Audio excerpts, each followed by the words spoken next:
So let's talk about the power of Babel and how it relates to your organization.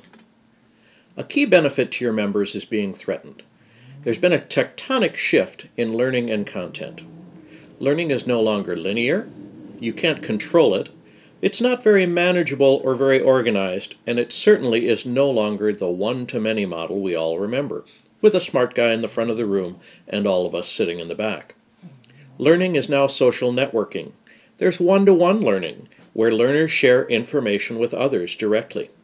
You can Google information, where you'd be able to find out who else is learning what you're learning and what other resources there are.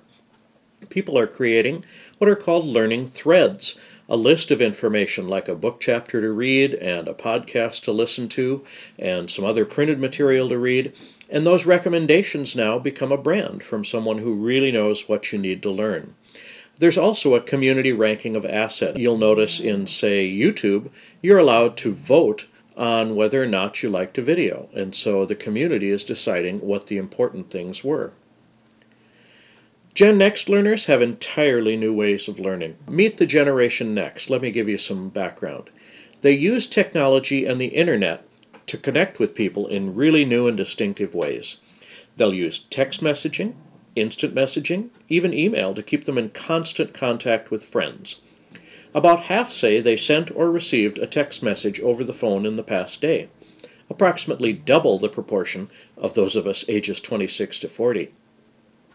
They are the look-at-me generation.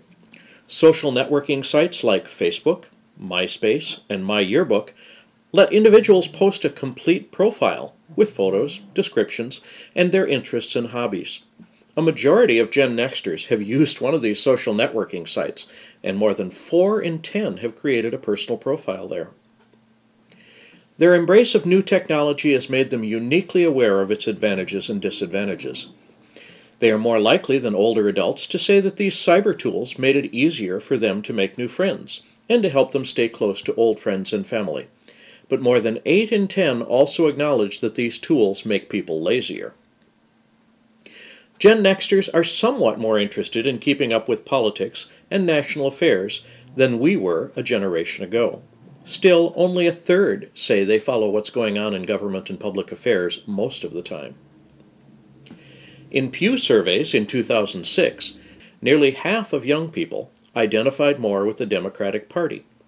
Just 35% affiliated more with the GOP. This makes Generation Next the least Republican generation. They are more comfortable with globalization and new ways of doing work. They're the most likely of any age group to say that automation, outsourcing of jobs, and the growing number of immigrants have helped and not hurt American workers. Asked about the life goals of those in their age group, most Gen Nexters say their generation's top goals are fortune and fame. Roughly 8 in 10 say people in their generation think getting rich is either the most important or second most important goal in their lives. About half say that becoming famous is valued highly. Remember, information doesn't want to be free. It wants to be valuable. Larry Wall, who is the creator of the Perl programming language, said that first. Information, while it appears to be free, needs to be vetted and approved and supported. One of the problems with the Wikipedia is that many times people feel the information there really hasn't been judged against facts or any prior knowledge. But you can integrate these new tools with your existing infrastructure. A wiki. It's a type of website that lets users easily add, remove, or otherwise edit and change some of the content. A blog, also called a weblog, is a type of website where entries are made, just like you would in a journal or a diary, and they're displayed in reverse chronological order, so the latest entry is at the top of the page. A podcast is a method of distributing multimedia files, such as audio programs or music videos, over the internet, using either RSS or syndication formats for playback on mobile devices and personal computers. But you can engage your community in building content and resources. A community of people online can increase the visibility about an issue of concern. It can mobilize concerned citizens to advocate for a political agenda. Just ask the Democratic leaders and Howard Dean.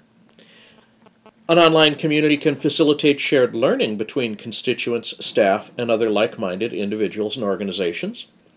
It can support fundraising efforts. It can support fundraising efforts by connecting donors and members. It can be used to announce current events to the public. It can be used to recruit volunteers. And you can share lessons and discuss challenges with colleagues and peers.